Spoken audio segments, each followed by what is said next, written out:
Yes, it was sort of overwhelming, and I've done the complete life cycle. The where I qualify it is the V, love, the hate, the equilibrium. Then the slide where maybe only you notice it sliding, and then the descent, where it's sand through the fingers, and then the without. Or are you ever really without fame? Can you ever not be famous again? Everyone thought Justine Bateman would be the next big movie star after Family Ties. Instead, she disappeared from Hollywood for years. The reason wasn't drugs or scandal. It was something much more sinister. Her agents made her a deal she couldn't accept. They wanted her to erase part of herself just to keep working. She met with surgeons. She considered it seriously. Then she walked away from everything. What she revealed about that decision in 2021 started a revolution that's still changing.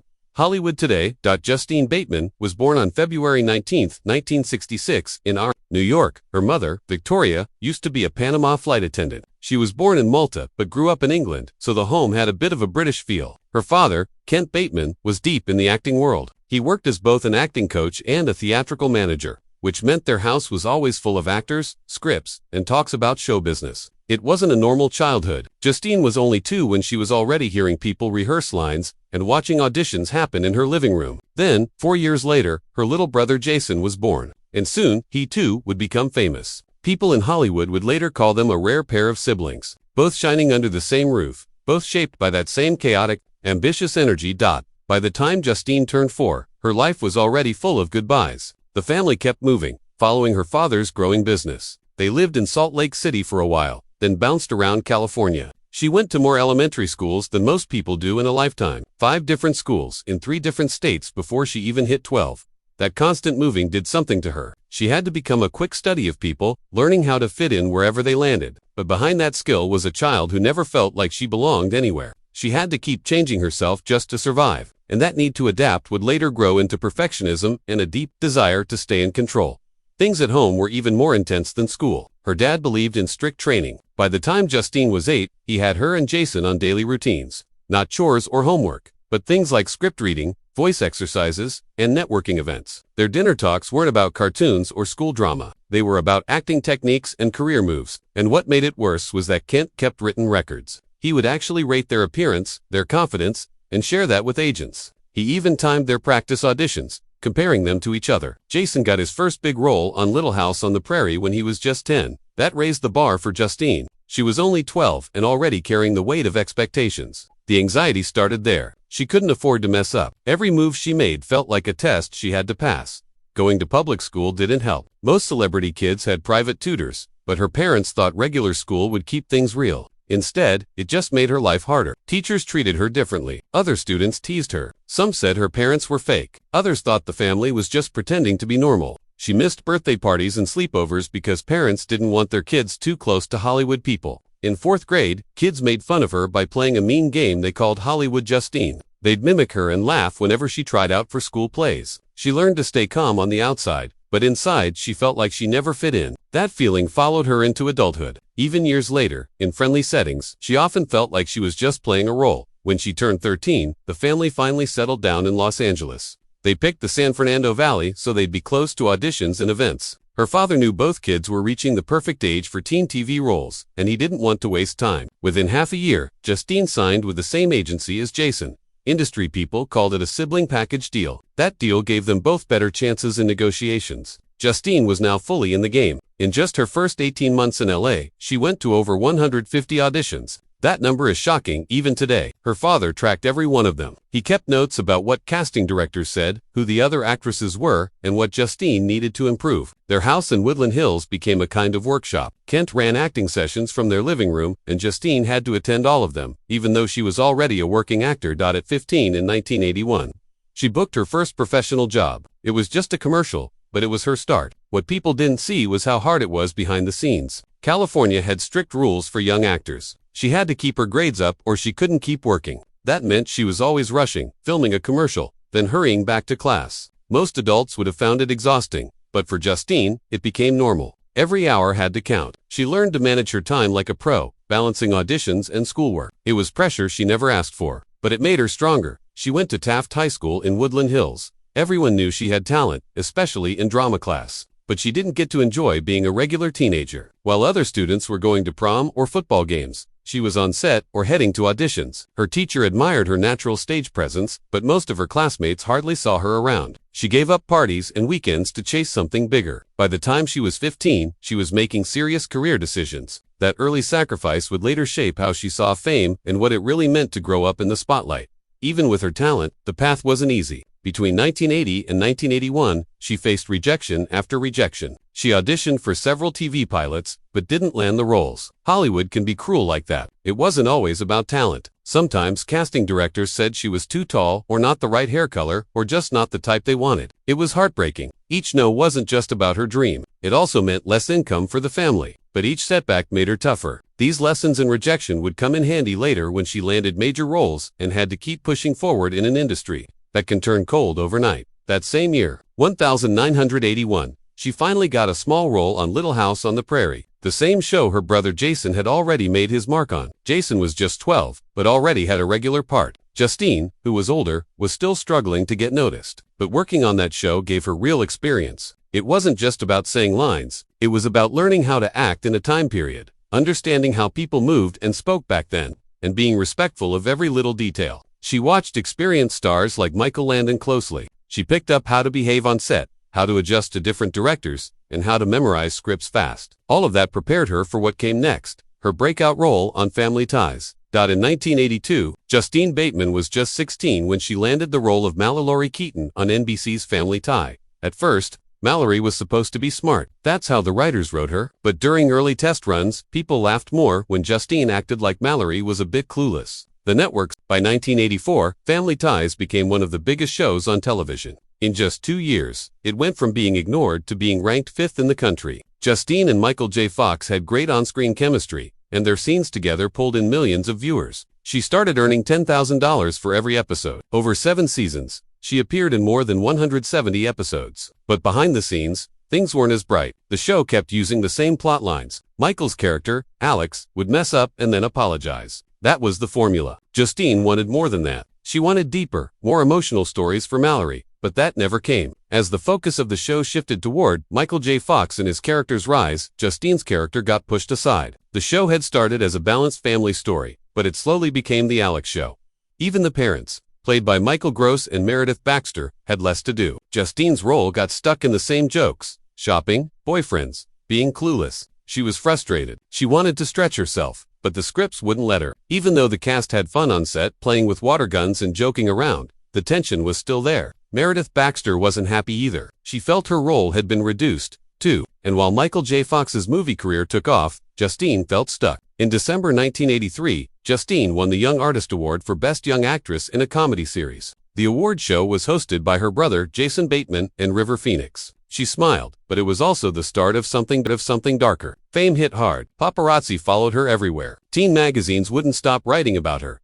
She was only a teenager, but her every move was watched. She later said the lack of privacy made her miserable. Winning awards didn't protect her from losing her sense of normal life. She was becoming famous and unhappy at the same time. By 1984, Family Ties was pulling in over 20 million viewers each week. Justine had become a household name, but her world was getting smaller. Strangers constantly approached her. She couldn't go out like a regular girl. She had lost her freedom. Even though she was being nominated for Emmys and praised for her work, she felt like something inside her was breaking. She started thinking about the future, and it didn't look bright. During 1985 to 1987, while the show stayed at the top, Justine kept showing up. She filmed every single episode, all 176. But something was changing. In 1986, she did something big. At just 20, she directed an episode of the show. It was rare, especially for a young woman in Hollywood. That small moment gave her a glimpse of what her future might be. Behind the camera, making decisions, she also got 2 Emmy nominations in 1986 and 1987, when her directed episode aired.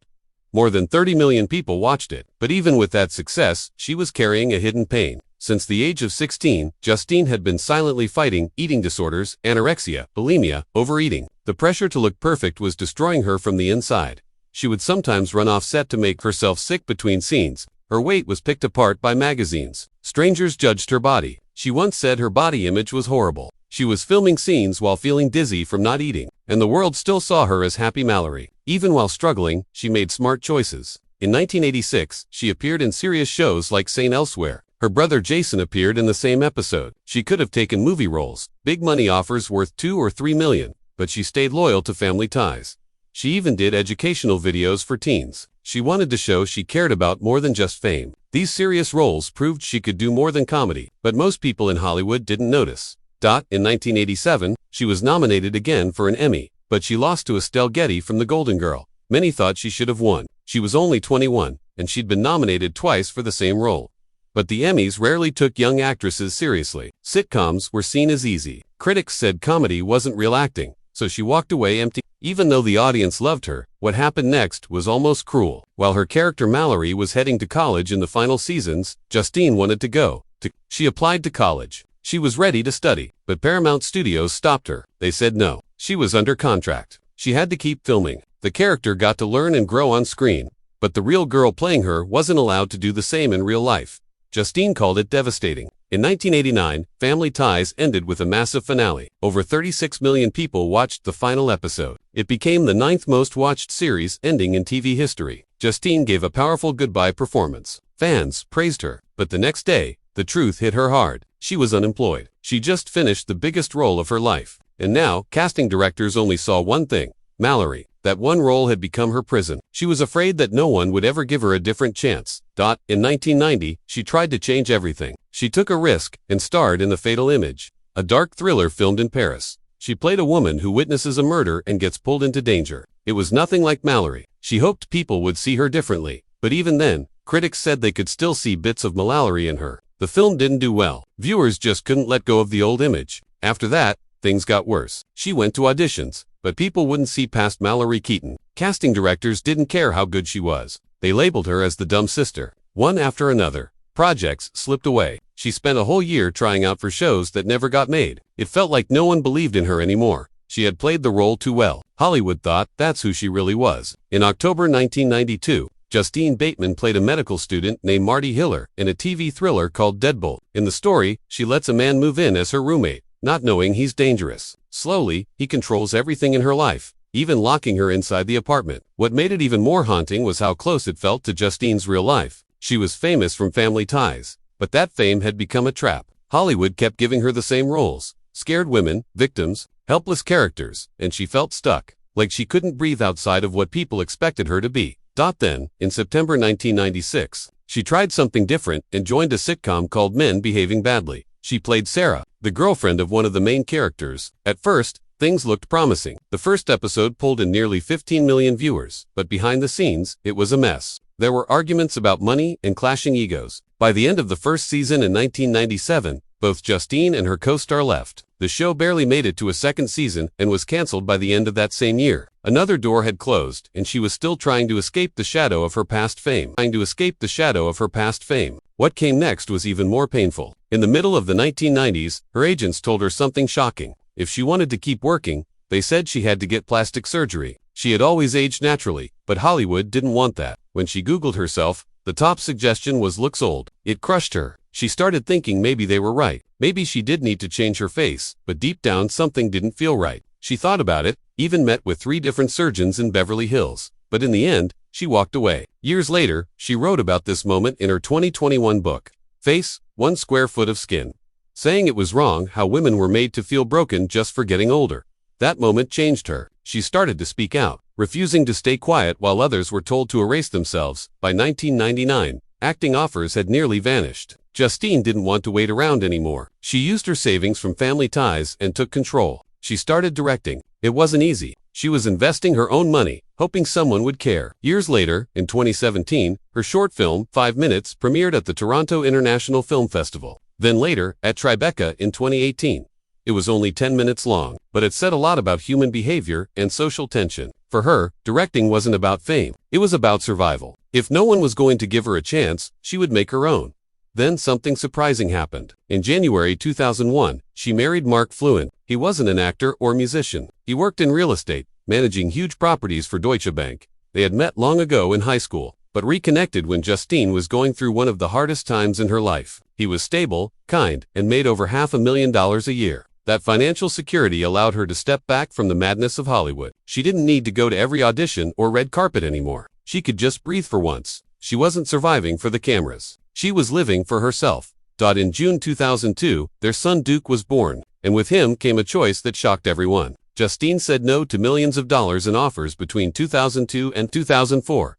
She didn't want her child to grow up in the same spotlight that nearly ruined her. She knew what it was like to be famous as a teenager, and she didn't want that for him. So, she stepped away. For 2 full years, she turned down every offer, stayed home, avoided interviews, and kept her family away from the industry. She had been working non-stop since 1982, and this was her first real pause. Many thought her career was over, but for her, it was a new beginning. 2 years later, in January 2004, her daughter Janetta was born. But instead of joy, Justine fell into deep postpartum depression. For 8 long months, she barely recognized herself. She gained 40 pounds, couldn't sleep, and had panic attacks that made it impossible to leave her house. At the same time, her brother, Justine Bateman, was having a huge comeback with Arrested Development. While he was winning awards and being praised, Justine was stuck in silence, trying to pull herself out of the darkness. Therapy and medication.